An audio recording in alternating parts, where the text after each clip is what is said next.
అదేందన్నయ్య అట్లా మాట్లాడుతున్నావు? నాకు మిషన్ కుట్టుడు తప్పితే ఏం పని వచ్చి చెప్పు.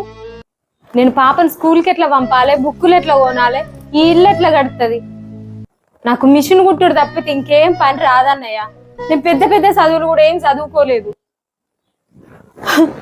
అయ్యో దేవుడా, నా బతుకు ఎందుకు ఇట్లా చేసినావు?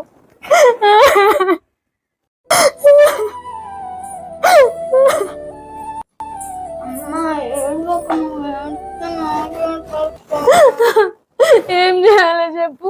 నీకు తిండి పెట్టే పరిస్థితులలో కూడా నేను లేను. మీ అయ్యమో ఏమో నన్ను ఒక్కదాన్ని చేసిండు. ఇప్పుడు చూస్తేనేం ఎట్లా? ఏం కాదన్నయ్య, ఏదైతే అది అయింది. నేను దసరా గిరాకి పట్టినా ఇవన్నీ కుట్టాలన్నయ్య ఖచ్చితంగా. మళ్ళీ అలా అందరు నా మీదకి లొల్లి కత్తారు. నా బిడ్డ పరిస్థితి కూడా నేను ఆలోచించుకుంటా అన్నయ్య. నాకేమైనా మంచిదే. ఇదంతా మన కర్మరా. డాక్టర్ చెప్పిన పని మనం చెయ్యాలి. డాక్టర్ కుట్టద్దు అన్నప్పుడు కుట్టద్దు. నువ్వు పానం మీద తెచ్చుకుంటావా?